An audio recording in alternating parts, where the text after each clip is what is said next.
नमस्कार, जोहार, झारखंड देख रहे हैं आप और आपके साथ मैं हूं सोनाली सिंह। सरायकेला खरसावां में पुलिस और ग्रामीणों के बीच जमकर बवाल मचा। नौबत लाठी चार्ज तक आ गई। आखिरकार परिजनों की मांग पूरी होने के बाद मामला शांत हो सका। मौत, हंगामा और बवाल। लाश को लेके जाएगा तो क्या करेगा? पैसा वैसा कुछ नहीं हम लोग के पास। हम लोग को हेल्प चाहिए। पुलिस प्रशासन पर उठे सवाल। कोई मर रहा तो कोई घर जा रहा, किसी का गरीब का मतलब कोई यही नहीं है, कोई इज्जत ही नहीं है, कोई नहीं है। सवालों के घेरे में पुलिस लोग कुछ कर रहे नहीं। हो सकता है वो लोग भी पैसा खाया है, इसीलिए नहीं कुछ कर रहा। सड़क दुर्घटना में जवाहरलाल कर्मकार की इलाज के दौरान मौत के बाद कपाली के कमारगोड़ा में जमकर बवाल मचा।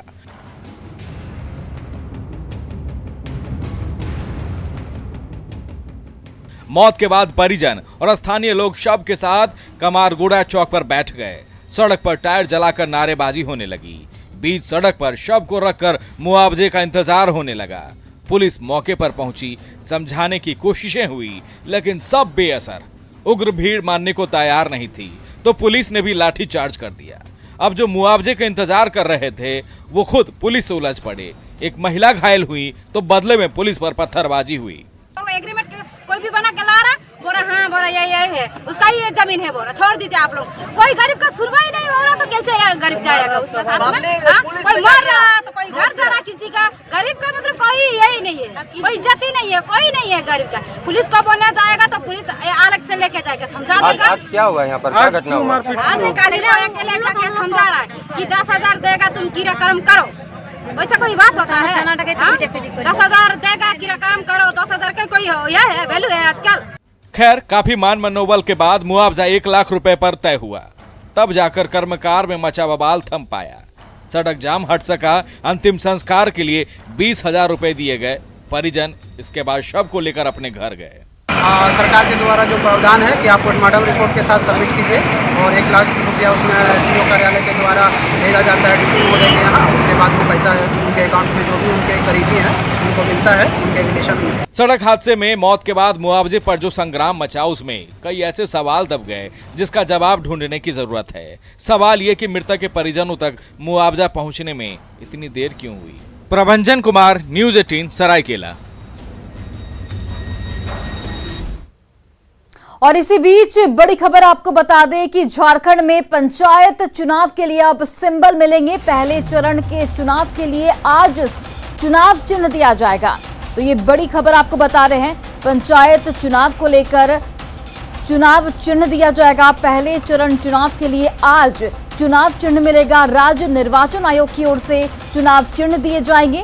उम्मीदवारों को 24 तरह के चुनाव चिन्ह दिए जाएंगे। इसके अलावा पहले चरण में 72 प्रखंडों में पंचायत चुनाव होंगे और इसके लिए आज सिंबल दिया जाएगा और उसी के तहत चुनाव की प्रक्रिया जो है वो शुरू की जाएगी। तो ये बड़ी खबर आपको बता रहे हैं, झारखंड में पंचायत चुनाव के लिए सिंबल दिए जाएंगे। पहले चरण के चुनाव के लिए आज सिंबल का वितरण किया जाएगा। वहीं सिमडेगा में पाबंदियों के बावजूद बालू माफिया खुलेआम और दिन दहाड़े बालू का अवैध खनन कर रहे हैं।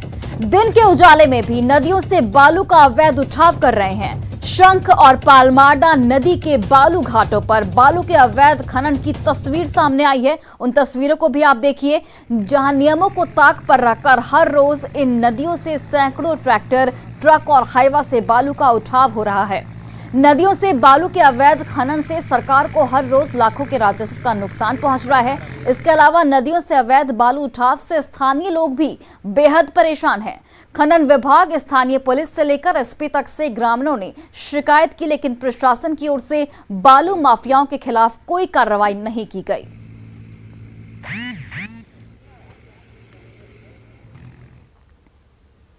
दुमका के मुफस्सिल थाना क्षेत्र में बारातियों से भरी एक बस पलट गई। मुड़ाबहाल पुल के पास हुई इस दुर्घटना में 20 से ज्यादा बाराती जख्मी हो गए। तो ये बड़ी खबर आपको दुमका से बता रहे हैं, जहां पर बाराती से भरी हुई बस पलट गई और इसमें 20 से ज्यादा यात्री जो हैं वो जख्मी बताए जा रहे हैं। हादसे के तुरंत बाद 108 पर आसपास के लोगों ने फोन मिलाया, जिसके तुरंत बाद सभी घायलों को एम्बुलेंस के जरिए अस्पताल पहुंचाया गया, जहां उनका इलाज फिलहाल जारी है। जामताड़ा के कुंडहित से ये बस रानेश्वर जा रही थी, तभी अनियंत्रित होकर बस पलट गई। घायलों से मिलने पूर्व मंत्री लुइस मरांडी भी अस्पताल पहुंची।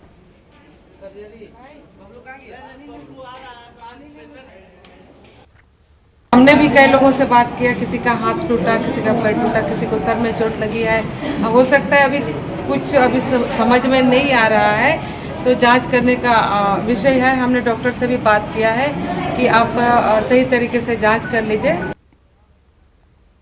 वहीं बोकारो के चास में परिवार वालों के खिलाफ जाकर एक प्रेमी जोड़े ने शादी कर ली। शादी के बाद परिवार वालों के डर से दोनों बोकारो महिला थाना पहुंचे, सुरक्षा की गुहार लगाई, जिसके बाद महिला थाना पुलिस ने पहुंचकर दोनों को शादी के बंधन में बांध दिया। दोनों बालिग हैं, कई साल से दोनों एक दूसरे से प्रेम करते थे और आखिरकार दोनों ने मंदिर में जाकर शादी कर ली और थाने को इसकी सूचना भी दे दी। बस वो कोई गलत कदम ना उठाए, कहीं केस में थाना में कहीं कोई केस ना कर दे इनके खिलाफ कि ये ज़बरदस्ती मेरे साथ किए या फिर हमको भगा के ला। हम अपनी मर्जी से आए हैं, शादी किए। वहीं पाकुड़ में बिजली को लेकर ग्रामीणों ने हेमंत सरकार के खिलाफ जमकर नारेबाजी की। बिजली के आंख मिचौली से परेशान लोगों ने जमकर प्रदर्शन किया। आक्रोशित ग्रामीणों ने बिजली विभाग हाय हाय, बिजली विभाग होश में आओ, हेमंत सोरेन हाय हाय, झारखंड सरकार हाय हाय के नारे लगाए। ग्रामीणों ने सरकार पर वादा खिलाफी का आरोप लगाया है। बिजली की समस्या कुछ दिनों से काफ़ी खराब है। खराब होने के चलते किसान लोग को बहुत दिक्कत हो रहा है, आम आदमी को भी दिक्कत हो रहा है। जैसे लाइन अभी जैसे होता है कि पहले 22 घंटा से 23 घंटा मिल रहा था, अभी खूब से खूब 8 से 10 घंटा। बिजली का स्थिति जो है एकदम दयनीय है।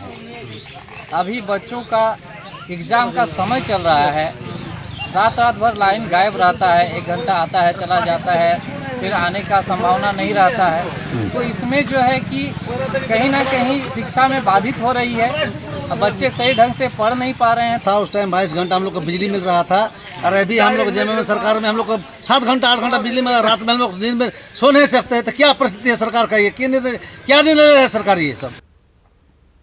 और वहीं देखिए, पिछले कुछ दिनों से राजधानी समेत पूरा झारखंड मांग रहा है तो बिजली, क्योंकि इस बिजली की किल्लत ने दिन में परेशानी तो बढ़ाई ही, गरीबों की नींद की रात भी उड़ा कर रख दी है। न्यूज़ 18 ने रात के 10 बजे राजधानी के उन इलाकों में पड़ताल करने निकली जिन इलाकों में बिजली ने लोगों को सबसे ज्यादा परेशान कर रखा है। जी हां, हमने ईद का चांद बन चुकी बिजली को उन घरों में ढूंढने की कोशिश की जो तबका दिन भर राजधानी की सड़कों पर कड़ी धूप में 2 रोटी के लिए अपना पसीना बहाता है। देखिए अंधेरे में उजाले की तलाश करती न्यूज़ 18 की एक्सक्लूसिव रिपोर्ट। उजाले का पता ढूंढना हो तो अंधेरे से होकर गुजरना मजबूरी है। जी हां, आज हम बिजली की पड़ताल करने के लिए निकले हैं और राजधानी के उस इलाके में निकले हैं जहां आपको देखनी चाहिए कि रात की तस्वीरें कैसी होती है। भीषण गर्मी में लोग अंधेरे में किस तरह रात गुजारने को मजबूर होते हैं। ये वो लोग हैं जो दिन भर मजदूरी करते हैं, एक एक रोटी के लिए मशक्कत करते हैं, लेकिन जब रात में घर लौटते हैं तो उन्हें ये ऐसा महसूस होता है कि घर जाएं तो कम से कम पंखे के नीचे आराम से नींद ले सकें, लेकिन नींद मैसर नहीं होती क्योंकि दिक्कत ये आती है कि लाइन रहता ही नहीं और बिजली नहीं होने की वजह से जो परेशानी होती है हम उनसे जानने की कोशिश करेंगे। चाची, लाइन आपको मिलती है क्या? नहीं मिलता है ना, बहुत परेशानी है। अब बिजली नहीं होने से क्या मुश्किल आती है? बहुत मुश्किल आते हैं ना, नींद नहीं आते हैं। लाइट रहता नहीं है दिन रात, क्या कहेगा, 1 घंटा देता है, आधा घंटा देता है, मजबूरी आदमी क्या करेगा। अरे ठेला पर ही सोते हैं क्या आप? हाँ, ठेले पर सोते हैं। कि आपको अंधेरे के अलग अलग रंग दिखाते हैं, जरा देखिएगा। उजाले के रंग तो आपने बहुत देखे होंगे, किस तरह उजाले से ज़िंदगी चमकती है, लेकिन आज देख लीजिए कि अंधेरे में ज़िंदगी कैसे गुजरती है। हम एक ऐसे घर में प्रवेश कर रहे हैं जहाँ लोग मजदूर वर्ग के लोग हैं, लेकिन 20 बार ऐसी भीषण गर्मी पड़ी है कि लोगों ने सुविधाओं के नाम पर कूलर तक खरीद लिया। कूलर आपने खरीदा इस बार? हाँ, कूलर खरीदे। तो कूलर खरीदे तो क्या कूलर से राहत मिली? कुछ राहत नहीं मिला सर। हम लोग तो गरीब आदमी है, कमाते खाते हैं, सोचते हैं रात के चैन की नींद सोएंगे। और हम लोग सही है, और एक ठो मेरा बच्चा है जो विकलांग है, हम लोग तो दिन भर चाहे शाम में भी थोड़ा बहुत बाहर में बैठ भी जाते हैं, लेकिन मेरा बच्चा नहीं चलता है न बैठता है, वो सोए हुए रहता है। उसके लिए वजह से हम लोग कर्जा उर्जा करके एक कूलर लिए, मेरा बच्चा कम से कम चैन से रह सके। क्या रहेगा? अंधेरे आप लोग अंधेरे में खाना खा रहे थे क्या? हम अंधेरे में खाना खा रहे थे। हम फल बेचते हैं, हम बाहर में मतलब कि सुबह से शाम तक गर्म धूप में रहते हैं, फिर शाम होता जाते हैं, सोचते हैं कि जाएंगे घर में चैन से नींद सोते हैं। नहीं, रात लेन एक जरा से भी नहीं आता है, दिन रात भर पूरा मतलब कि गर्मी से ऐसे रहते हैं। और यहाँ पर कई घरों में देखिए लोगों ने कूलर भी खरीदा है, मजदूर तबके के लोग हैं, लेकिन इस बार गर्मी इतनी ज़्यादा पड़ी है कि लोगों ने कूलर भी खरीदा, लेकिन कूलर का जो स्थान घर के अंदर होना चाहिए, कूलर बाहर आराम कर रहा है। लेकिन चूंकि कूलर को भी आराम नहीं है, चूंकि कूलर को आराम तब होता है जब कूलर चलता है, लेकिन इस बार सब कुछ बिजली ने कह सकते उथल पुथल कर दिया है। लोग बिजली से परेशान हैं, मांग रहे हैं तो एक सुकून भरी नींद, छोटे बच्चे मांग रहे हैं तो होमवर्क पूरा करना है, लेकिन हो तो कैसे, बिजली ही नहीं है। संजय कुमार सिन्हा, न्यूज़ 18, रांची। राज्य के झारखंड मंत्रालय में केंद्रीय कोयला मंत्री प्रहलाद जोशी ने महत्वपूर्ण बैठक की। इस बैठक में राज्य के मुख्य सचिव, खान सचिव, कोल कंपनी के अधिकारी शामिल रहे। इस बैठक के बाद केंद्रीय कोयला मंत्री प्रहलाद जोशी ने बिजली संकट पर कहा कि देश में कोयला का संकट नहीं, अर्थव्यवस्था पटरी पर आने से बिजली की डिमांड बढ़ गई है।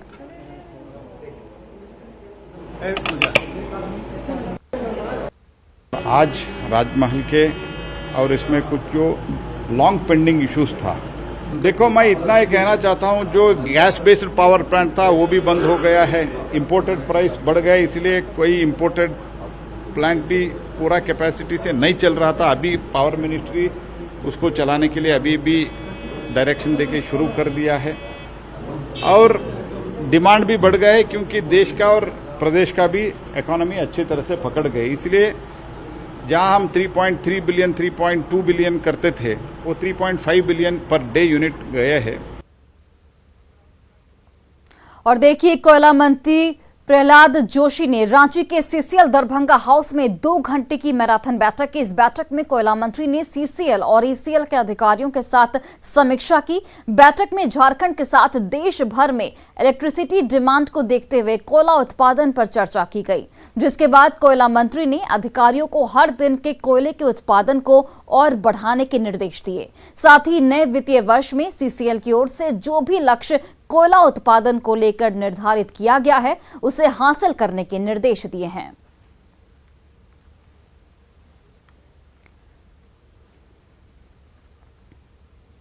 झारखंड की सियासी हलचल पर देश भर की निगाहें टिकी हैं। हर दिन नए खुलासे से राज्य की हेमंत सरकार के ऊपर संकट के बादल मंडराते नजर आ रहे हैं। झारखंड में 41 अंक का खेल चल रहा है, यानी कि झारखंड में सत्ता के सिंहासन तक पहुंचने का जादुई आंकड़ा।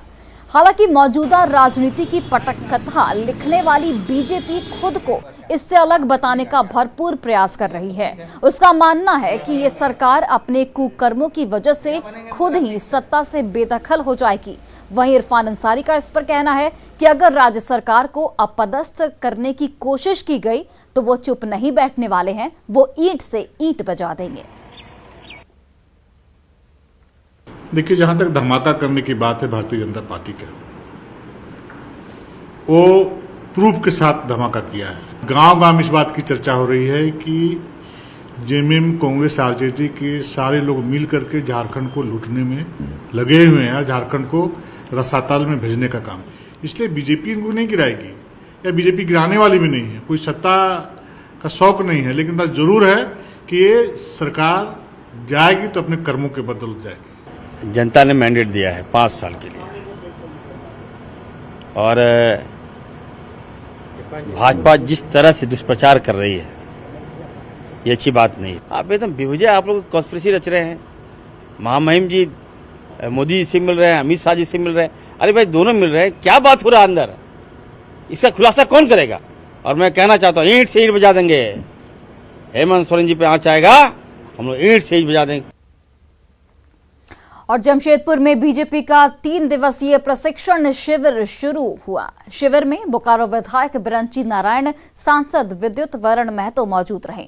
मौके पर बीजेपी ने झारखंड में बिजली की किल्लत को लेकर हेमंत सरकार को जमकर कोसा और सरकार पर खदान लूटने का आरोप लगाया है। पूरी तरह से यह सरकार निकम्मी है, सरकार फेल है। और जो सरकार अपनी जनता, अगर शहरों में 8-8, 10-10 घंटे की लोड शेडिंग होगी तो भगवान ही मालिक है। इस सरकार की जो प्राथमिकता है वो 24 घंटे बिजली पानी देने की नहीं है। इनकी प्राथमिकता में सिर्फ और सिर्फ कैसे प्रदेश को लूटा जाए। वर्तमान सरकार जो इनिशिएटिव आज से जनवरी में लेना चाहिए। सभी को पता है कि मार्च अप्रैल महीने में काफ़ी पानी का किल्लत होता है और बिजली का भी काफ़ी किल्लत है। बड़ा पीड़ा होता है जब कोई माँ रात को फोन करता, हम लोग को देखिए ना 4 घंटे 5 घंटे बिजली कटा हो, बच्चा सो नहीं रहा। और खबर धनबाद से है, जहां हत्या के आरोपी प्रिंस खान का वीडियो एक बार फिर से सामने आया है। वीडियो में प्रिंस खान स्विमिंग पूल का आनंद ले रहा है। प्रिंस खान ने एक वीडियो, ऑडियो, फोटो और अपना बयान सोशल मीडिया पर जारी किया है, जो बड़ी तेजी के साथ सोशल मीडिया पर वायरल हो रहा है। प्रिंस खान ने एक बार फिर इकबाल कानिया और ठेठू को धमकी दी है। साथ ही गैंगस्टर फहीम और उसकी पूरी फैमिली के साथ गाली गलौज कर रहा है और उसे जान से मारने की धमकी भी दे रहा है। खुद को धनबाद का छोटे सरकार बताने वाला प्रिंस खान चौथी पास है। रिश्तेदारी की बात करें तो वासेपुर गैंगस्टर फहीम खान का प्रिंस खान भांजा लगता है। पाकुड़ में बिजली को लेकर ग्रामीणों ने हेमंत सरकार के खिलाफ जमकर नारेबाजी की। बिजली की आंख में चौली से परेशान लोगों ने जमकर प्रदर्शन किया। आक्रोशित ग्रामीणों ने बिजली विभाग के खिलाफ नारे लगाए। बिजली विभाग होश में आओ, हेमंत सोरेन हाय हाय, इस तरह के नारे लगाए गए। ग्रामीणों ने सरकार पर वादा खिलाफी का आरोप लगाया है।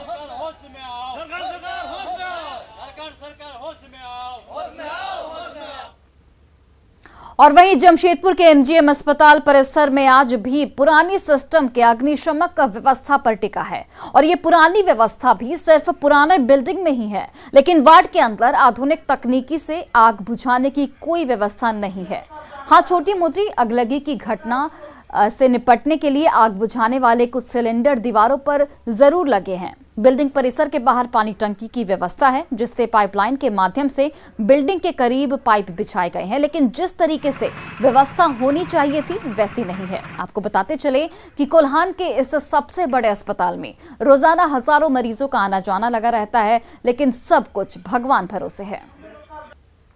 कुछ जैसे हमारे मतलब इंटर्न लोगों के लिए जो हॉस्टल है, बिल्डिंग और बिल्डिंग काफ़ी पुराने हो गए हैं। कोई बिल्डिंग 40 साल पुराना है, कोई बिल्डिंग 50 साल पुराना है। तो इन सारी पुरानी बिल्डिंगों में को तोड़कर नया बिल्डिंग बनाना है। इसीलिए अति आधुनिक तकनीक के लिए हम लोग अभी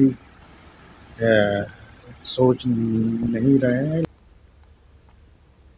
रांची के सबसे बड़े सरकारी अस्पताल रिम्स में बेड खाली होने के बावजूद मरीजों को जमीन पर लेटाकर इलाज किया जा रहा है। अब यहां पर सवाल यह है कि जब बेड खाली है तो फिर मरीजों को क्यों नहीं दिया जाता है बेड?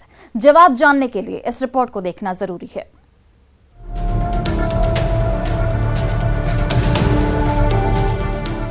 जमीन पर लेटे इन मरीजों को देखिए। 1, 2, 3, 4 ही नहीं, यहाँ 150 से ज्यादा मरीज ऐसे ही आपको जमीन पर लेटे हुए मिल जाएंगे। जमीन पर मरीज और जमीन पर तीमारदार, वो भी अप्रैल की इस चिलचिलाती गर्मी में। ये हाल झारखंड के सबसे बड़े सरकारी अस्पताल रिम्स का है और ये है रिम्स का न्यूरोलॉजी विभाग। बड़ी बात ये है कि ये कोई एक दिन की कहानी नहीं है। सालों से यहाँ ऐसे ही मरीजों को जमीन पर लिटाकर इलाज होता आ रहा है। राज्य के सबसे बड़े सरकारी अस्पताल रिम्स की बदहाली देखिए। सालों साल से ये बदहाली की प्रथा चली आ रही है। किस तरीके से मरीज कितना संघर्ष करते हैं यहाँ पर, या आप सामने देखिए कि किस तरीके से चिलचिलाती गर्मी में गद्दा लगाकर यहाँ पर मरीज का बाहर कॉरिडोर में इलाज चल रहा है। परिजन भी यहाँ बैठे रहते हैं। कुछ यहाँ पे ऐसे मरीज हैं जो 1.5-2 महीने से हैं। डॉक्टर की सहयोग की बात करूँ तो सामने आप ऊपर तार लटका देखेंगे, जिसमें ड्रिप के लिए टेम्पररी वो जुगाड़ लगाया गया है जहां से पेशेंट्स को जमीन पर रहते हुए भी ड्रिप लगातार चढ़ता रहेगा, कोई खास दिक्कत नहीं आएगी। अब आप कहेंगे कि इसमें बड़ी बात क्या है, अस्पताल में बेड खाली नहीं होगा तो कैसे मिल जाए, मजबूरी में जमीन पर इलाज किया जा रहा है। लेकिन अगर आप ऐसा सोचते हैं तो ये एक दूसरी तस्वीर भी देख लीजिए। रिम्स के इसी फ्लोर पर न्यूरोलॉजी के जस्ट बगल में नेत्र विभाग है, जहां 60 से ज्यादा बेड खाली धूल फाक रहे हैं। रिम्स में न्यूरोसर्जरी विभाग के बाहर जहां जमीन पे मरीजों का इलाज चल रहा है, वहीं उसी फ्लोर की सच्चाई देखिए आप। नेत्र विभाग के नाम पर करीब 60 से ऊपर पलंग और बेड यहाँ पर जो है पेशेंट्स के लिए वो खाली चल रहा है। और वहीं बाहर की दृश्य हमने आपको दिखा दिया कि कैसे मरीज चिलचिलाती गर्मी में अपना इलाज करवाने को मजबूर है, लेकिन 60 से ऊपर पलंग बिस्तर जो है यहाँ पर खाली चल रहा है। बात यहीं पर खत्म नहीं होती। रिम्स प्रीमाइस के अंदर ही राज्य का सबसे बड़ा रीजनल आई सेंटर भी खोला जा रहा है, लेकिन 6 सालों में बिल्डिंग तक पूरी तरह से तैयार नहीं हुई। सवाल है कि जब नेत्र विभाग में ही 60 बेड खाली हैं, तो इतने बड़े रीजनल आई सेंटर में किसका इलाज होगा। अस्पताल के पीआरओ की माने तो हेल्थ सेक्रेटरी ने पहले ही आदेश दे रखा है कि जिस विभाग में भी बेड खाली हो उसे जरूरतमंद मरीज को तुरंत दिया जाए, लेकिन इस पर अमल अब तक नहीं हो पाया है। मरीजों के हित में एक डिसीजन भी लिया गया है, जो हमारे हेल्थ सेक्रेटरी ने लिया है कि जो भी वार्ड में अगर खाली है बेड, तो उस बेड में मरीजों को रखा जा सकता है जो बाहर फ्लोर में रहते हैं। तो इससे मरीजों को भी परेशानी नहीं होगी और उनको बेड नहीं मिलने की जो असुविधा हो रही है उसको ठीक किया जा सकता है। रिम्स प्रीमाइसेस के अंदर भी नेत्र विभाग के नाम पर 2 ऐसे वार्ड है जिसको अलॉट किया गया है, पर वो पूरा का पूरा बेड जो है वहाँ खाली चल रहा है। वही दूसरी ओर 200 ऐसे जरूरतमंद मरीज है जिनका इलाज जमीन पर चल रहा है, लेकिन नेत्र विभाग के नाम पर जो वार्ड है वहाँ पर बेड्स खाली चल रहे हैं, उसका उपयोग नहीं हो पा रहा है। रूपाली त्रिपाठी की रिपोर्ट, न्यूज़ 18 रांची। और फिलहाल इस बुलेटिन में बस इतना ही। आप देखते रहिए न्यूज़ 18 बिहार झारखंड।